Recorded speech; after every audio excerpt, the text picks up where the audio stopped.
आमदार सुरेश धस यांच्या मुलाच्या चारचाकीनं एका दुचाकीला धडक दिली आहे आणि अपघातात दुचाकीस्वार नितीन शेळकेंचा मृत्यू झालाय। सागर धस याच्या वाहनानं नितीन शेळकेंच्या दुचाकीला मागून धडक दिली होती। रात्री 10:30 ते 11च्या सुमारास हा अपघात झाला असावा। या प्रकरणी सुपा पोलीस स्टेशनमध्ये गुन्हा दाखल करण्यात आलाय।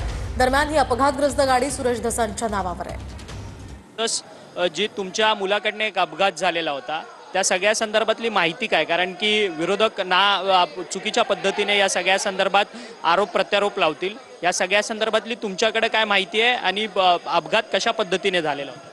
हे माझा मुलगा डॉक्टर सापळे म्हणून आहे दादरला, त्याची रेग्युलर ट्रीटमेंट आहे।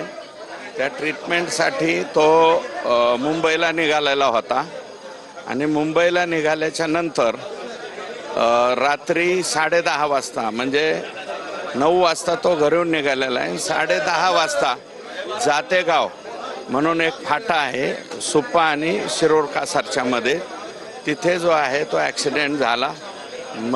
माझ्या मुलाने आणि त्या मुलाचा जो नितीन मुलगा आहे त्याच्या चुलत भावाने दवाखान्यामध्ये त्याला घेऊन गेले, पण दुर्दैवानं तो त्या ठिकाणी गेलेला होता। त्याच्यानंतर रीतसर कारवाई जी आहे ते तिथल्या पोलिसांनी केलेली आहे।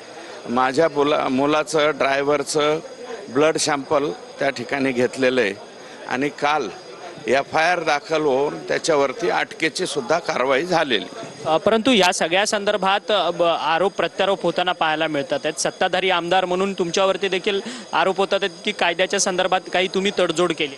हे बघा, दुर्दैवानं तो ॲक्सिडेंट झालेला आहे, याच्यामध्ये आरोप प्रत्यारोपाचा काय संबंध?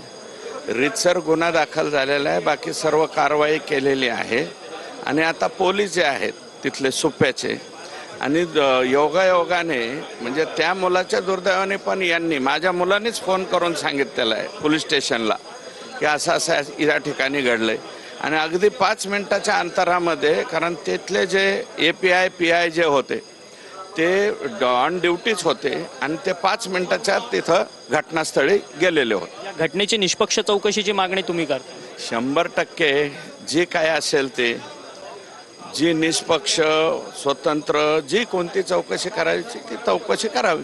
धन्यवाद, तुम्ही आमच्याशी बातचीत केली। भाजपा आमदार सुरेश धस होते। सुरेश धस यांच्या मुलाच्या चारचाकी वाहनाने एका बाईक स्वाराचा अपघात झालेला होता आणि त्या